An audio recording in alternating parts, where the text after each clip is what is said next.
Uma boa noite. Boa noite.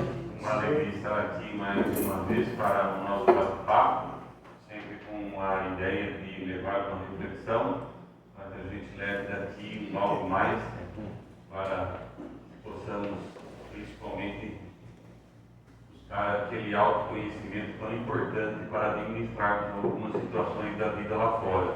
A ideia hoje é fazermos um retrospecto, relembrar alguma coisa da história. Inclusive, nós temos aí na Bíblia o Antigo Testamento e o Novo Testamento.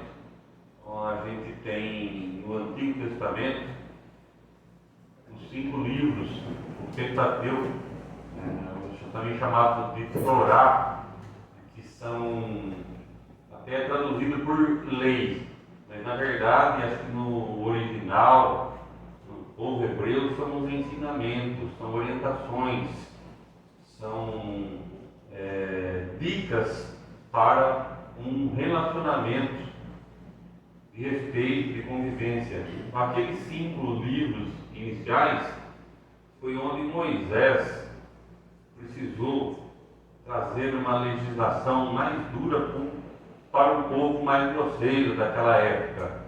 Para que a gente tenha uma ideia, Moisés viveu aproximadamente 2000 anos antes de Jesus. E nós temos, naquela oportunidade, talvez, o primeiro livro mediúnico da história humana. Qual é?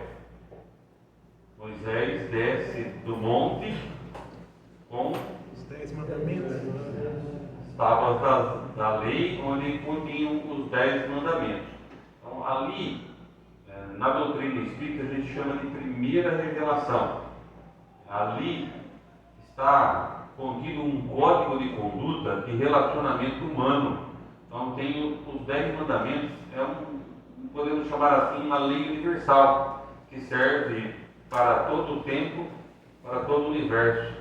Aqui para o planeta Terra e para qualquer outro mundo habitado.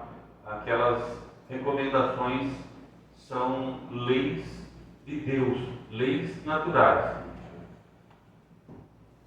Quais são os 10 mandamentos? Valendo nós? Oi?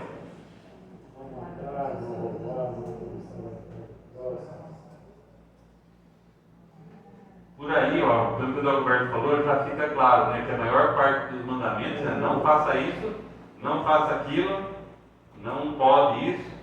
Só o primeiro que é possível, amar a Deus. Depois tem guardar o sábado, tem não tomar o nome de Deus em vão, alguma coisa assim, mas também é não, né? Também é não. Então nós temos ainda naquelas regras universais, que iniciaram o conceito de justiça. Olha, não faz para o outro aquilo que você não quer que o outro faça para você. E aí então se iniciou uma nova etapa na história humana, onde havia mais respeito mútuo. Em tese era para acontecer isso. Até hoje a gente tem dificuldades no relacionamento humano. Aí depois de 2000 anos vem a presença do Mestre de Nazaré. Jesus veio trazendo uma mensagem. Aliás, a gente às vezes vê dizendo assim, Jesus morreu na cruz por nós. Só Jesus salva. Como é essa história? Como a gente compreende essa história? Como que Jesus salva?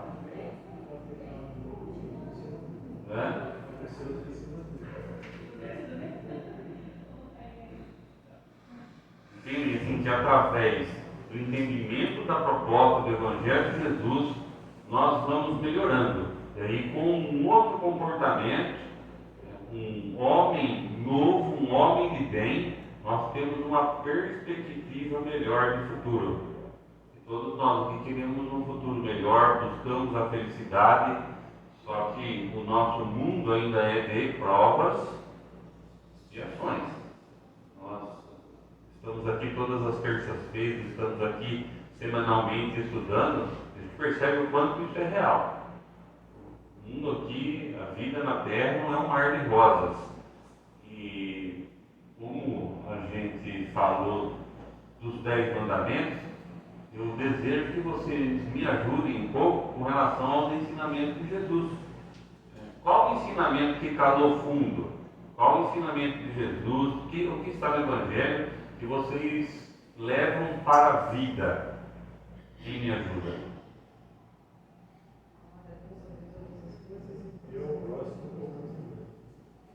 Isso foi uma orientação de Jesus que aconteceu mais ou menos assim, né?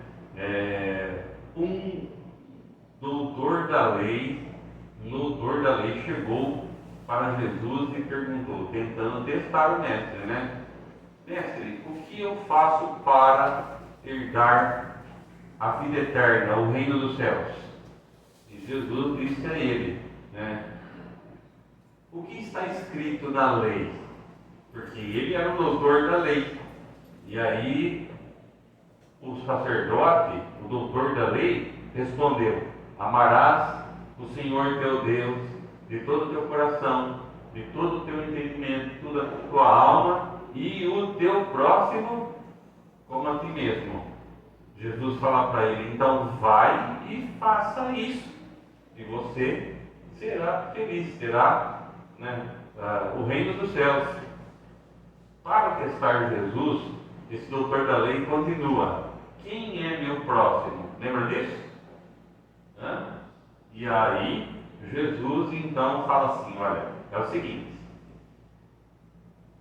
um mercador descendo de Jerusalém para Jericó foi assaltaram, deixaram ele ali desfalecido. Passando por lá, um sacerdote viu a cena e cortou volta e não parou. Depois passou um levita que, olhando a situação da mesma forma, cortou caminho. E um samaritano que passava por lá se condoeu da sua situação. Pegou o moribundo, levou até uma estalagem, pagou a sua estadia, cuida dele. Na hora que eu voltar, se não deu o recurso, eu pago a diferença. É bom registrar aqui, se nós formos lá na história do povo de Israel, é um negócio bem complicado, né? São 12 tribos e teve muita... Aliás, até hoje eles não se entendem lá, né? O lugarzinho do mundo onde há uma dificuldade no relacionamento. E até hoje a gente percebe que é olho por olho, dente por dente. Você mata um meu que eu mato 2 seus. Né? É olho por olhos e dentes por dentes. É isso aí. Então realmente é uma região do mundo onde a situação é muito complicada, uma sociedade bem complicadinha. Então depois a gente tem ali Abraão, a questão de Isaac, de Ismael, né? Tem uma história aí muito complicada. Bom, essas 12 tribos, elas se separaram porque uma não concordava com a outra, então um grupo, eles tinham Jerusalém como o templo, e o outro tinha, o pessoal do sul tinha um outro monte lá, Gerizim, uma coisa assim, não me lembro agora certo o nome. Então uns adoravam em Jerusalém e outros nessa outra região. Então os samaritanos eram odiados pelo povo judeu, que vem de Judá, que Jesus é descendente de Davi, vem então dessas 2 tribos, e as outras então eles não se entendiam, então eles não podiam ver os samaritanos. No Novo Testamento a gente tem várias passagens, a mulher no poço, lembra? Conversou com Jesus, ela até se assustou que um judeu se dirigisse a ela. Então o samaritano é que socorreu o moribundo. A história é Jesus contando. E aí pergunta para o doutor da lei: quem é o próximo daquele que estava lá jogado, surrado. O doutor da lei não teve coragem de dizer que foi o samaritano. Ele disse assim: aquele que teve compaixão para com ele. Então esse resumo dos 10 mandamentos é fantástico, né? É bem simples e objetivo. Ama a Deus sobre todas as coisas e o teu próximo como a ti mesmo. Mais algum ensinamento de Jesus que é forte na nossa vida?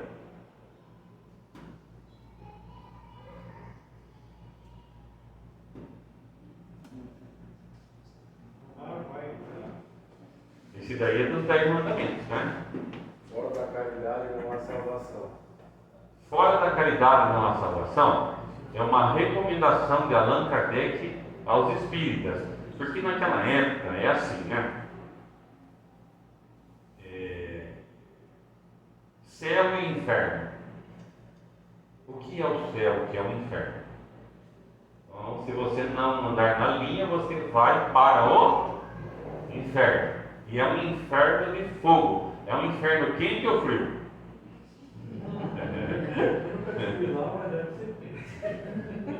Essa cultura de várias filosofias religiosas tem lugar que tem o inferno quente e o inferno frio.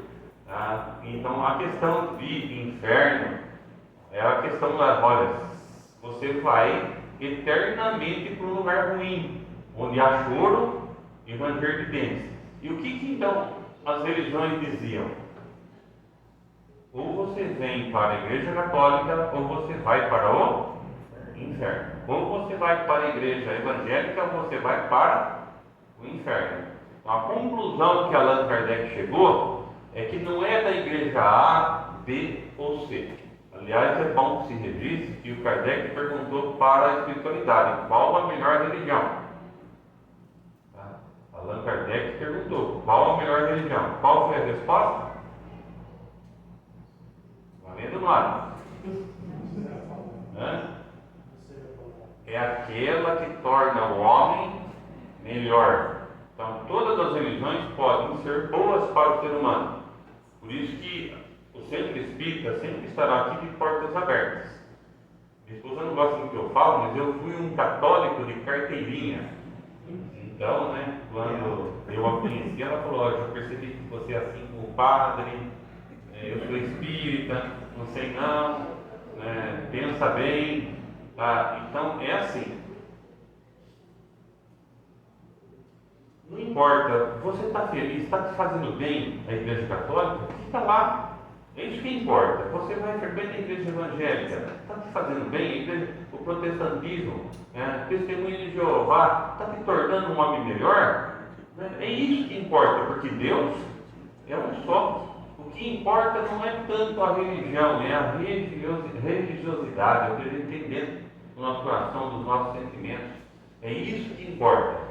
Então, a melhor religião, os Espíritos responderam: aquela que torna o homem melhor. Agora, se você já passou por ali, por lá, e falta alguma coisa, a casa espírita sempre estará de portas abertas. O Espiritismo não salva ninguém. A doutrina espírita não é melhor do que nenhuma outra filosofia. Para mim, se o que o Kardec organizou não é toda a verdade, é uma grande parte da verdade. Ali a gente encontra informações seguras. Por isso que a gente vai ver que mais à frente, Jesus falou assim: olha, agora, isso há 2000 anos, hein? Eu não posso explicar tudo. A nossa consciência naquela época, que a gente estava por lá, ou encarnado ou desencarnado, nós vivemos naquela época. E naquela época Jesus sabia da nossa ignorância, ainda somos espíritos que temos muito a aprender. Mas em 2000 anos a gente já melhorou muito. Então, naquela época ele falou: olha, não dá para explicar tudo. Na época adequada eu enviarei um Consolador, que é o Espírito de verdade, que vai resgatar e vai esclarecer tudo aquilo que eu tenho dito. Então nós entendemos que a primeira revelação veio com os 10 mandamentos. A segunda revelação veio com o Evangelho de Jesus de Nazaré. E a terceira revelação veio com o advento da doutrina espírita. Então, a primeira revelação traz todo um conceito de justiça. É justo você fazer para o outro aquilo que você deseja que o outro faça para você. É uma tese de relacionamento humano onde o conceito de justiça está em primeiro lugar. 2000 anos depois veio Jesus e no primeiro capítulo do Evangelho segundo o Espiritismo, vamos fazer essa pergunta: todos aqui têm o Evangelho segundo o Espiritismo em casa? Quem não tem, procure, né? Acho que até tem para doar o Evangelho segundo o Espiritismo. Então ali são 28 capítulos. E ali, Allan Kardec, no primeiro momento, deu o título de Imitação do Evangelho. Então ele tirou tudo o que era história, todos os milagres, as previsões do Novo Testamento e aproveitou só o ensinamento moral de Jesus. Então são 27 capítulos, onde a maioria deles foi tirada do Sermão da Montanha. O Gandhi dizia que se perdesse todo o ensino de Jesus, e se alguém achasse numa gaveta o Sermão da Montanha, a gente já teria material para a nossa transformação moral. E aquele discurso talvez tenha sido o primeiro que Jesus fez, quando sobe no monte e começa então a pregar: bem-aventurados os pobres de espírito, de eles é o reino do céu. Os que choram, porque serão consolados. Os aflitos, os misericordiosos. E assim ele vai começando a ensinar, trazendo aí um complemento à lei. Por isso, o primeiro capítulo do Evangelho do Espiritismo é: não vim destruir a lei. Que lei? Os 10 mandamentos.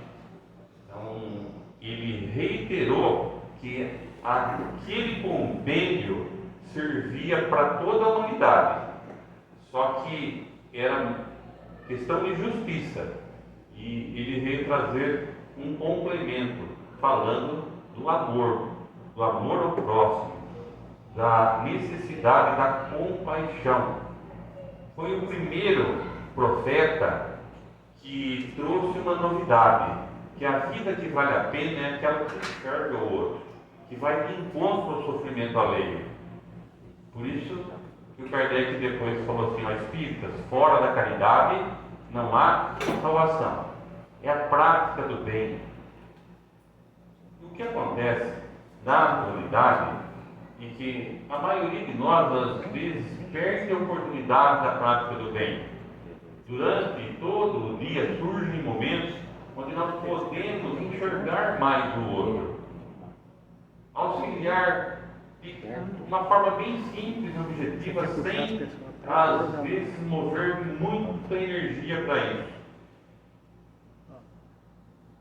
Eu sempre digo que o que falta no mercado hoje em dia é ouvidos de ouvir. Concorda ou discorda? A tecnologia é um avanço da humanidade, a ciência, a medicina. Está aí o celular, está aí o computador, a internet. Isso aproximou quem está longe e afastou quem está dentro de casa. Várias situações onde a gente encontra uma pessoa que não via muito tempo, ou que a gente acabou de conhecer. Eu tive uma experiência no sábado, conhecendo uma pessoa pela primeira vez. Ela falou comigo mais de 1 hora, contou a sua vida, quase que toda em 1 hora.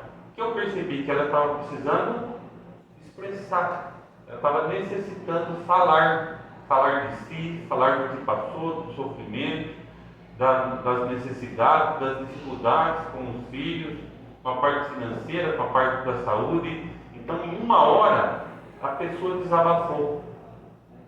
E parece que ela sai de perto de você mais leve, sai com uma sensação que colocou para fora o que ela estava precisando. Tem muito isso por aí? Gente precisando desabafar? Sempre dou exemplo, O Reinaldo está aqui, a Rita está aqui, são voluntários da banca do livro. E ali passa o Evangelho. O Nilson, Nilson?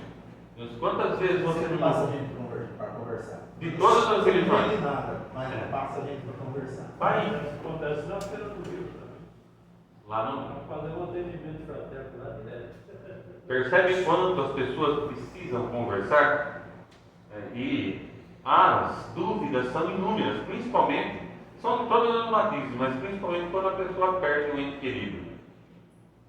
Seja de um jeito, seja de outro. Uma situação ainda talvez necessária ao momento que nós passamos na história humana. Porque a lógica da vida é o desencarne, né? Uma pessoa idosa, mas não é assim que funciona, né? Existem acidentes, existem suicídio, existem situações de doença física. Então tudo isso são provas ou expiações que por algum motivo é assim que funciona. Com erros e acertos. Os hospitais estão cheios de pessoas doentes. Eu tive um caso inusitado. Uma vez apareceu uma senhora evangélica desesperada. O esposo dela tinha falecido. Presta atenção nisso. Tinha falecido recentemente e ele era alcoólatra. E ela perguntou para o pastor se ele tinha se salvado. O pastor falou que não, como ele era alcoólatra, ele foi para o inferno. A mulher estava desesperada. Que Deus é esse? Aí eu pedi para ela sentar e fiquei conversando com ela, falei das coisas que o Espiritismo ensina.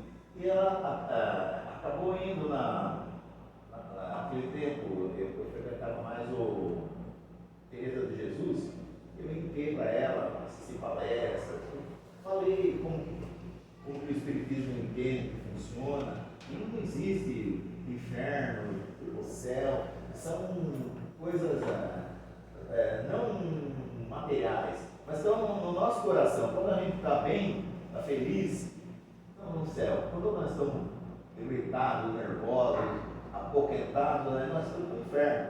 Expliquei bastante para ela, ela começou a sorrir, conversar, e no domingo ela foi no Teresa de Jesus.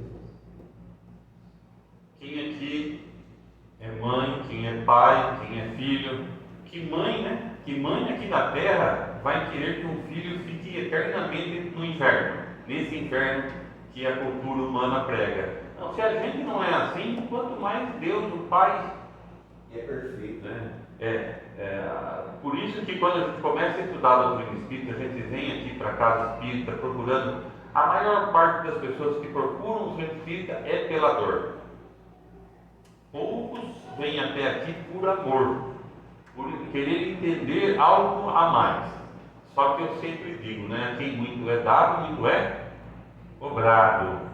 Então, quando a gente chega até o centro e começa a estudar, isso que é fantástico, abre a cabeça, abre as informações, e aí a gente tem condições de analisar as coisas de um outro prisma. Então a gente vai entender. A primeira questão do Livro dos Espíritos: que é Deus? Kardec pergunta quem é Deus, ou o que é Deus. Que é Deus? Resposta: inteligência suprema, Criador, causa primeira de todas as coisas, onipotente, onisciente, onipresente. Nós temos a centelha divina, então a gente carrega uma luz divina dentro de cada um. E aí tem a questão: soberanamente justo e bom. E é difícil entender justiça e bondade ao mesmo tempo. Justiça está lá nos 10 mandamentos. Amor, Jesus de Nazaré, ama o teu próximo. Quando você acha que está ajudando o outro, o maior beneficiado é você. Faz sem esperar nada em troca. Nessa troca energética, a gente recebe o maior remédio para enfrentar as nossas provas, as nossas dificuldades, que são lições, que são um processo educativo natural para que a gente vá melhorando, vá subindo. Edgar Miguel fala: a vida é uma subida. E quando ele fala vida, não é essa encarnação, é a vida de um espírito imortal. Nós tivemos um ponto de partida. Nesse ponto de partida, fomos criados por Deus todos iguais, uma questão de justiça. Tivemos todos o mesmo ponto de partida. Agora, uns estão mais para cima, os outros um pouco mais atrás, mas é um puxando o outro. E assim que a caridade vai se formando, enxergando o outro, amparando, auxiliando, ouvindo o outro. Nessa subida tem uma questão fundamental, que é o bom, o mau uso do livre arbítrio. Nós já enjoamos aqui no centro de estudar a lei de liberdade, o livre arbítrio. Nós temos uma liberdade para escolher muitas coisas na vida, tá? Só que essa liberdade ela tem um limite, porque se dentro da minha liberdade eu vou prejudicar o outro e o outro não tem nada com isso a aprender, ele está protegido. Então, o meu livre-arbítrio ele é muito amplo, mas ele tem um limite. E nesse limite a gente vai trilhando o nosso caminho e tem gente que dá muita volta. Tem um livro do Simonetti que eu sempre cito, que é o Plano B. Lembra desse livro dele? Lembra, Eduardo? O Plano B. Então, nós temos para a nossa existência um plano A, um projeto, um planejamento. Ninguém aqui foi jogado por Deus ao acaso. Vai lá, reencarna e vê o que você faz. Não, pelo trabalho. Quem assistiu o nosso lar? Os mensageiros. Tá? Estudando a doutrina espírita, nós percebemos a dificuldade, né, da governo, de retratar o mundo espiritual pelos olhos do encarnado. Então tem muita coisa que a gente viu lá, de umbral, que é isso que o Dagoberto comentou, que ele comentou. Céu e inferno é um estado de consciência. Você pode estar vivendo aqui na Terra ou vivendo no céu. Muita gente aqui hoje teve um dia excelente, agradável, viveu um céu no seu dia. E alguém pode ter tido um dia complicado, difícil, nossa, muito conturbado, viveu um inferno. Tanto é que quando a gente chega lá no meio do Livro dos Espíritos, questão 621, Allan Kardec pergunta: onde está escrita a lei de Deus? É na Torá? É no Velho Testamento? No Novo Testamento? Olha que resposta dos Espíritos deram. Na consciência. Então, essa centelha divina que nós temos traz na nossa consciência o que é certo e errado. E por algum motivo ele quis que fosse assim. Entre erros e acertos, nós vamos aprendendo. É isso que importa. É o aprendizado. A gente faz, escolhe errado, toma atitudes equivocadas, sofre, chora e se desvia do plano A, do projeto original. E pode então partir para o plano B? Pode abandonar o plano A e partir zero de esquecimento. Do lado, na outra dimensão, do lado de lá, tudo muito claro. Esses filmes retrataram isso. Assumimos compromissos, porque o mundo é de provas, de expiações, mas cada um aqui tem uma missão. Então nós aceitamos uma missão com a nossa família, com o nosso trabalho, nossa profissão, com muitas vezes o nosso credo religioso, com uma instituição. Então temos uma missão e isso é fantástico. E chega aqui e tudo esquece. E às vezes abandona a nossa missão. E tem gente que dá uma volta do plano B, pula para o plano C, D. Às vezes a gente tem a impressão que tem gente que está no plano Z. E atrai para si um sofrimento que não era prova, não era expiação. Aprender todos os dias, consertar aquilo de ruim que eu trago dentro de mim. Todos têm ou não? Alguma coisa para consertar? Então é essa nossa luta diária com a gente mesmo. Nossa, a gente esquece, mas permanece em nós a intuição, né? Que é uma forma de mediunidade. A intuição, por aí, se defronta com um problema relacionado com a nossa encarnação, vem a intuição. E aí a gente tem que fazer a escolha. Então, vejam só, essa é uma questão. A gente falou da primeira revelação, da segunda, Jesus de Nazaré, a gente até está buscando alguma coisa do Evangelho, e a gente vai chegar na doutrina espírita, certo? Onde tem na existência de Deus, pilar principal, na vida espiritual, tem uma turma aqui e tem uma turma do lado de lá. Então há um intercâmbio, há uma comunicação entre os dois lados. Interferem os espíritos na nossa vida, nos nossos pensamentos, nos nossos atos? Mais do que a gente imagina. Constantemente são eles que nos dirigem. Então é muito cuidado com o que a gente pensa, com aquilo que a gente fala, porque depois que falou, depois que fez, às vezes custa caro para voltar atrás. Então é isso que o Nilson está comentando. A gente sempre acredita em anjo da guarda, guia, protetor, né? Então olha só que bênção. Esse é o espírito, talvez um pouco mais evoluído do que nós, que foi designado através de uma longa história, de um longo vínculo, para nos amparar, para estar perto de nós. Só que de vez em quando o que a gente faz com ele, fecha a porta. Então ele vem. E aí tem uma questão importante, a questão da intuição e da inspiração. Você entende que intuição é aquela coisa que é nossa, que vem do nosso passado, está ali guardado na nossa consciência. Inspiração é aquela ajuda. E eu acredito que nós temos muito mais ajuda do que perturbação. Ajuda é grande. E perturbação? Existe? Também. Por quê? No passado, a gente foi piorzinho do que a gente é hoje. Então nós temos um passado comprometido. E esse passado ainda é muito forte na atualidade.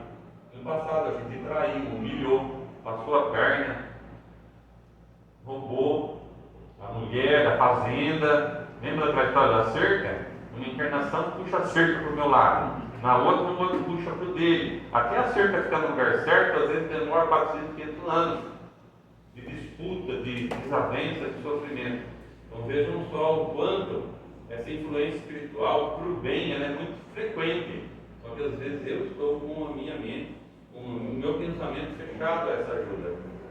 E entre erros e acertos vem o sofrimento, vem o descontrole, e isso traz, às vezes, provas difíceis que não estavam programadas.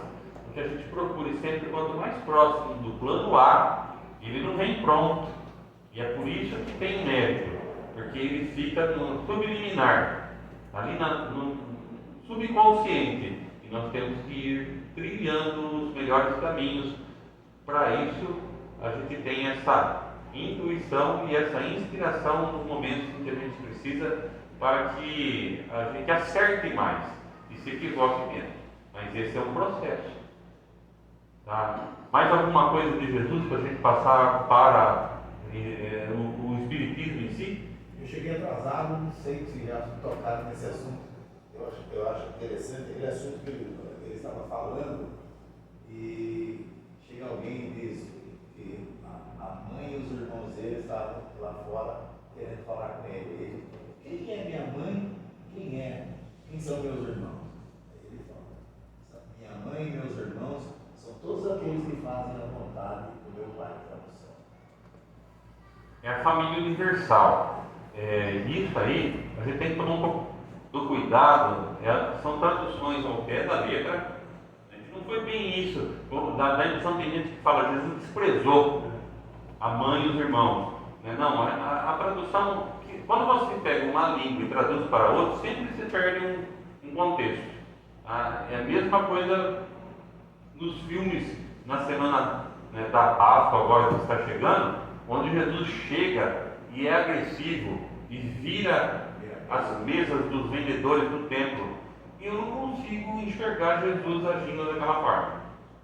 Esse fato pode ter acontecido de um outro jeito, Jesus argumentando, explicando, mas não aquele Jesus agressivo que a gente vê nos filmes. Aliás, tem uma série que está rolando aí que me parece interessante, né? Eu dei uma olhadinha, né? Como chama? Né? É que Jesus, cada acontecimento, qualquer coisinha, ele aproveitava para dar um ensinamento. Ele aproveitava tudo. Qualquer coisinha que caísse, não perdi uma oportunidade. Não perdi uma oportunidade de ensinar. Sim. Qual o seu comentário? Que ele disse, reconcilia-te com teu adversário enquanto ainda está a caminho com ele. Isso é forte, hein? Sempre tive com uma situação urgente em nossas vidas, porque nós não sabemos o dia, nem a hora, o que vai acontecer daqui um segundo. E nós percebemos, posso dizer para vocês aí, no ano passado, nós frequentamos o Hospital Amaral Carvalho aproximadamente por de 16 a 20 dias. Então aconteceram vários desencarnes durante esse período. E quando a pessoa estava ali, nos últimos suspiros, ninguém reclamava do dinheiro que não ganhou, né? Do carro que deixou de comprar, da casa que não teve, mas sim, né, do filho que não via há muito tempo, do perdão que queria pedir para alguém que não dava mais jeito. Por isso que é importante essa fala de Jesus. Olha, se você hoje tem consciência que falou o que não devia, que fez o que não devia, que humilhou, insultou, reconcilia com esse teu suposto adversário enquanto está encarnado, porque se ele desencarna e vai para outra dimensão, ele pode virar um espírito perturbador e vai demorar um tempo e ele vai te dar trabalho. Então reconcilia com o teu adversário enquanto você está caminhando com ele. Conversa, o diálogo é fundamental. Se você tem consciência que errou, peça perdão. Bem-aventurados os misericordiosos, porque alcançarão misericórdia. Isso é uma situação tanto quanto quando Jesus fala: amai o vosso inimigo, orai por aqueles que os perseguem e caluniam, né? Quem fala mal de você, falou bem. É fácil, gente. Ninguém está falando que é fácil. Será que a gente já é assim? Ainda não. Mas é uma recomendação. E quando, olha, o seu inimigo é aquele que fala mal de você. O seu inimigo é aquele que te calunia, que faz o mal para você. Então eu acabo compreendendo, quando ele fala amai o vosso inimigo, ele está falando da gente mesmo. Talvez o nosso maior inimigo na nossa existência somos nós, que atravancamos o nosso progresso, que perdemos a oportunidade na prática do bem, da caridade, da fraternidade. Não é fácil.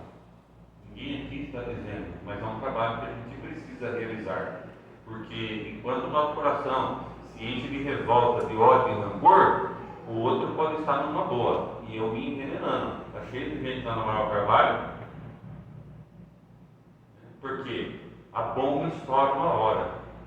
Meus sentimentos, minhas emoções, esse meu eu mais profundo, revoltado, rancoroso, somatiza e a bomba estoura no corpo físico. Então está cheio de gente lá no Amaral Carvalho enfrentando o câncer que vai conseguir a cura. Tem outros que vão a óbito. Mais importante do que a cura do corpo, a gente compreende que a doença vem para a cura do espírito, que é essa que é importante. E tem gente que consegue compreender isso e tem uma sobrevida e consegue reconciliar ainda com o seu adversário, enquanto está a caminho com ele. Então todos esses ensinamentos de Jesus vêm trazendo uma linha de conduta, de uma forma com que eu caminhe nessa terra, nessa lida, com a consciência tranquila, de quem combate o bom combate. E isso só é possível com fé no futuro. O nome dessa casa aqui: fé, esperança e caridade. Do meio é um negócio bem complicado. A fé é fundamental. Se tiver fé do tamanho de um grão de mostarda, você remove montanhas de dificuldades. A esperança não pode ser do verbo esperar, tá ligado? Esperança do verbo esperar, a fé sem obras ela é morta. Então esperança tem que ser do verbo esperançar. Eu trabalho para resolver a situação, para encontrar uma saída, para ver uma luz no fim do túnel. Eu tenho que trabalhar. É dinâmico. É atuante. Então Jesus trouxe todos esses ensinamentos para a gente. E a doutrina espírita? Nós estamos aqui dentro, estudando, ouvindo alguma coisa sobre o espírito imortal que habita em nós. O que muda? De onde eu venho? O que eu estou fazendo aqui? Para onde eu vou? Essas respostas a gente encontra aqui. E isso que move as pessoas a chegarem até o centro espírita. Porque eu quero entender quantas aparentes injustiças existem no mundo. E eu perguntava, era chato, né? Aliás, sou até hoje, né? Eu perguntava para o padre o porquê. O porquê de uma doença mental, o porquê de uma epilepsia, o porquê de uma falta de um membro. Sabe o que o padre falava para mim? Isso é mistério. Isso é com Deus. Mas que Deus é esse? Então, só a reencarnação, para mim, explica a justiça e a bondade divina. A bondade e a justiça divina. Porque aquela pessoa que reencarna com uma deficiência mental, física, com muitas posses, né, com miserável, sem posse nenhuma, né, e vive uma vida muito difícil,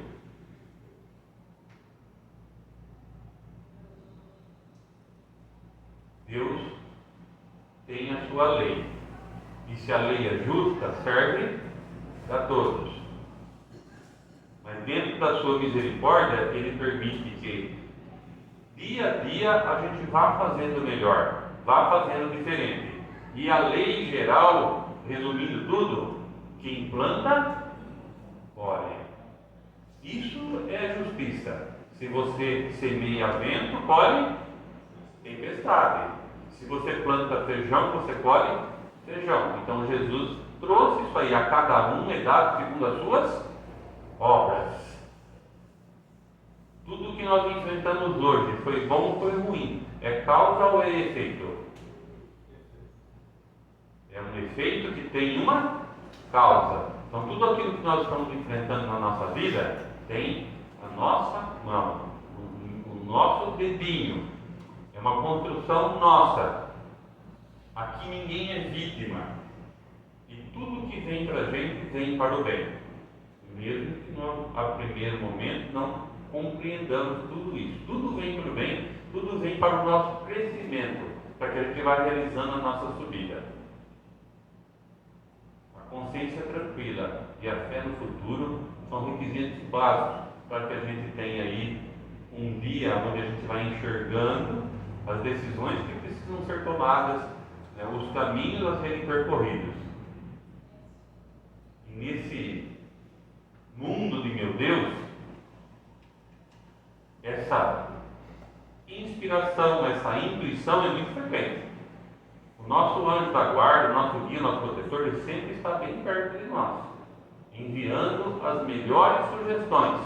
Agora nós temos o livre-arbítrio para aceitar ou não. E às vezes a gente aceita a opinião de quem?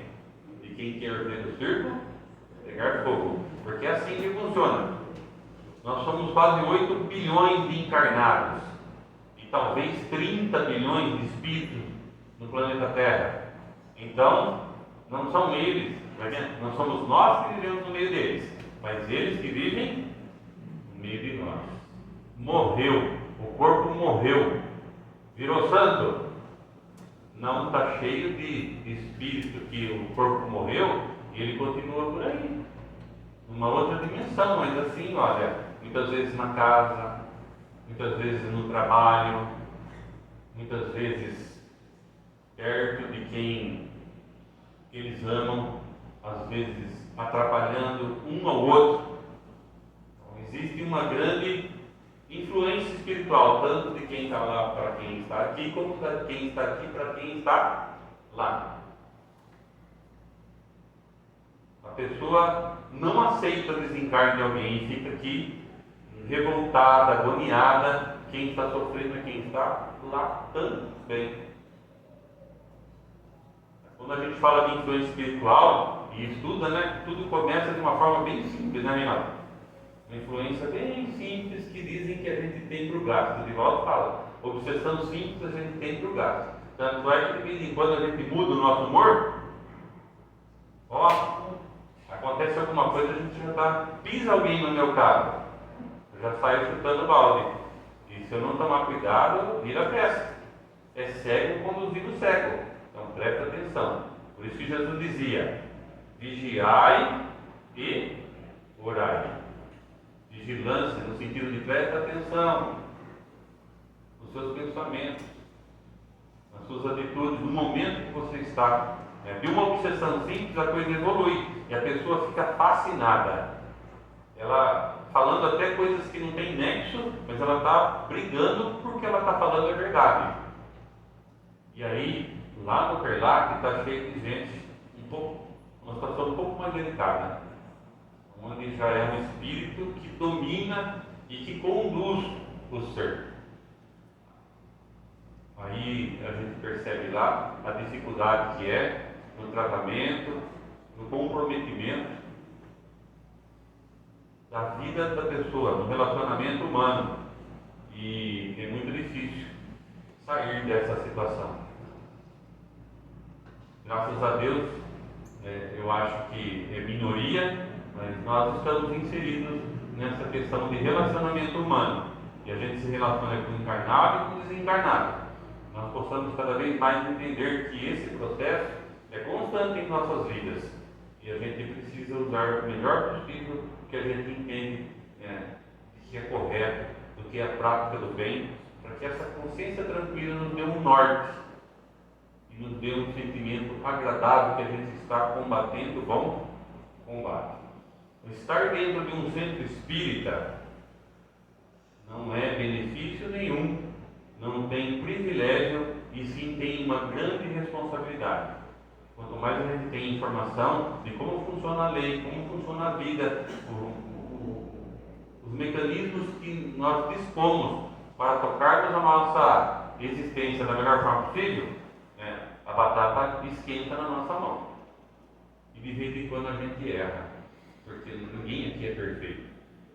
O Anderson, o Maldonado, não fica ali na porta, aqui dentro do centro só entra quem é santo. É assim que funciona? Não, Jesus falou, não veio por santos, veio para os doentes. Nós temos aí uma grande possibilidade de entendermos cada vez mais esse processo e sair sempre com a força necessária para enfrentarmos, na maioria das vezes, a gente mesmo.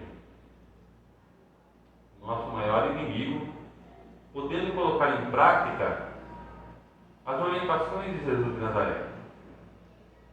E esse sentimento de amor ao próximo começa em nós.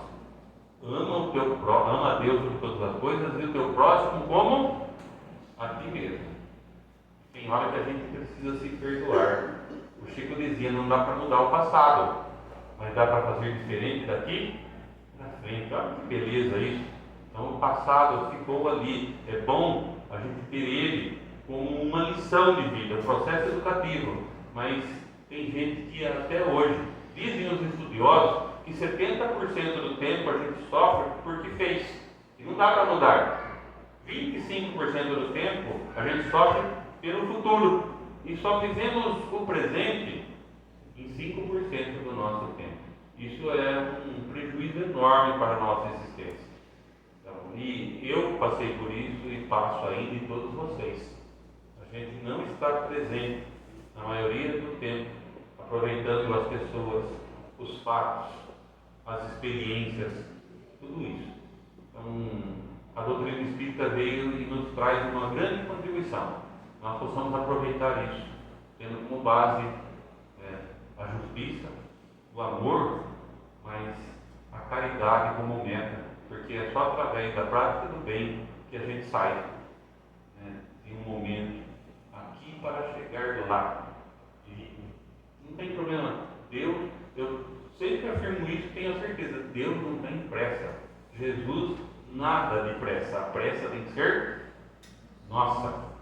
É o nosso empenho, é a nossa dedicação. Vindo buscar informação e fazendo melhor, fazendo diferente.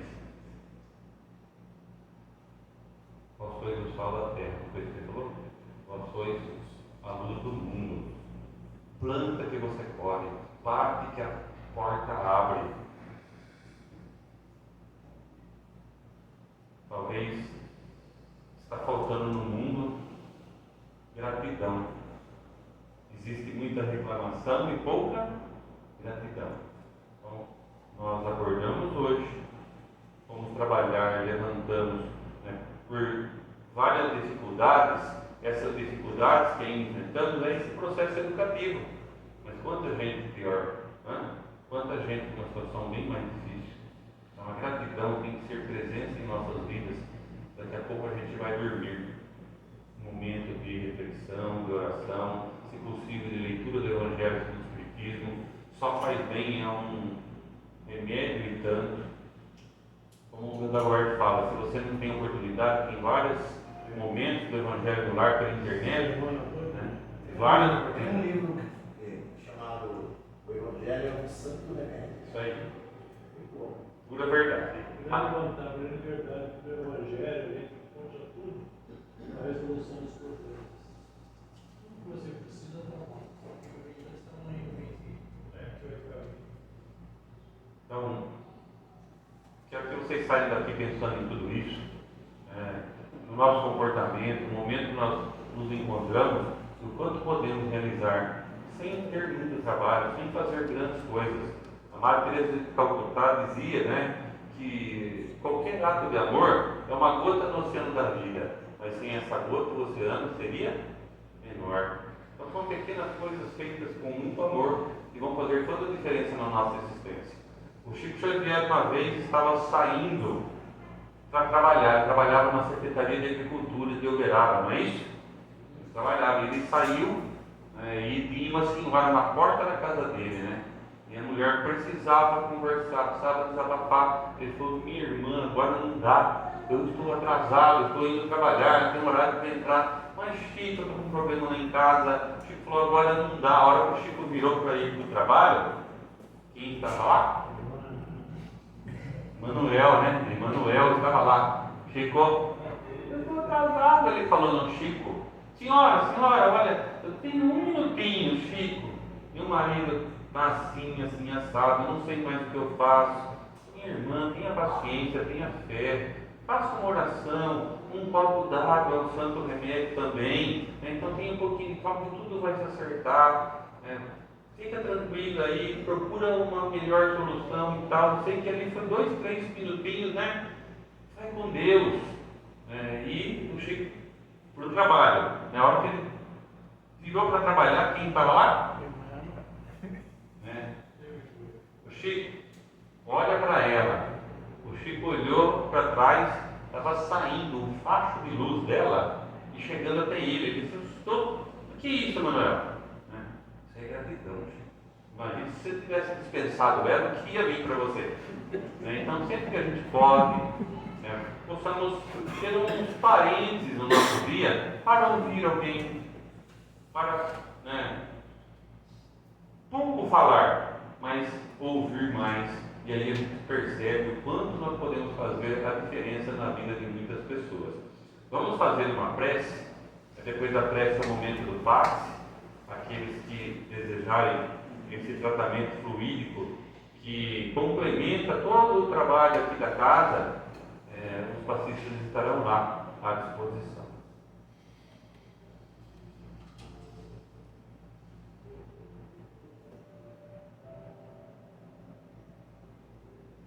Nesse momento, vamos unindo os nossos pensamentos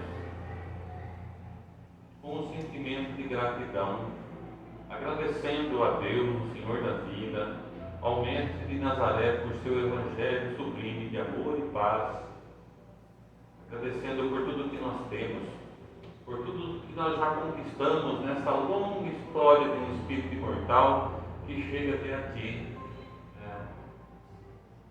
Nossa gratidão pela família, pela casa abençoada que nos acolhe e nos abriga, pela cama, pelo alimento, pela saúde,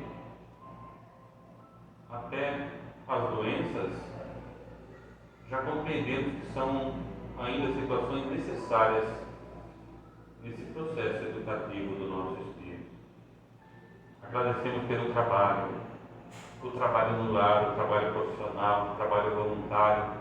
Todo tipo de trabalho é parte da lei que sustenta o nosso espírito em atividade.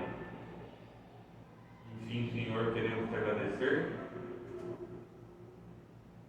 pela nossa existência, por mais uma encarnação. A gente pediu, implorou, fez prece para reencarnar, um compromisso de vir aqui fazer melhor, fazer diferente. Por tantas vezes nós nos defrontamos com o Evangelho de Jesus ao longo desses 2000 anos. Em várias oportunidades nós falhamos e agora assumimos um compromisso de levar na nossa mente, nos nossos atos e nos nossos pensamentos a sua orientação segura, amorosa, de harmonia e de paz,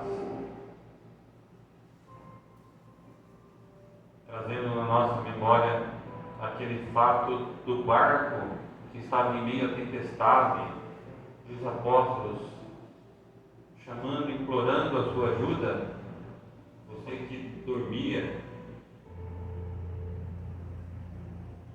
que nós possamos nunca deixar o seu Evangelho dormir em nosso íntimo e aproveitar a cada dia, a cada instante, enxergar o outro, ouvir o outro.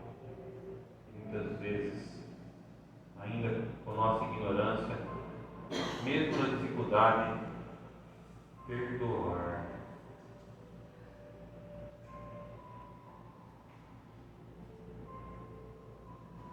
Convido a todos que nesse momento possam fazer uma viagem até os lares, até as suas casas, até o recinto doméstico.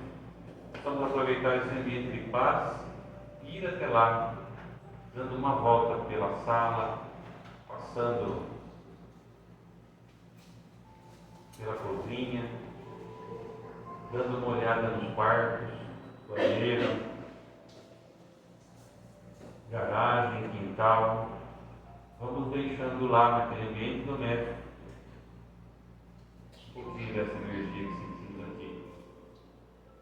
E as pessoas que por acaso lá ficaram, não puderam, não quiseram vir, a nossa gratidão por fazerem parte dessa nossa existência. Voltando para cá,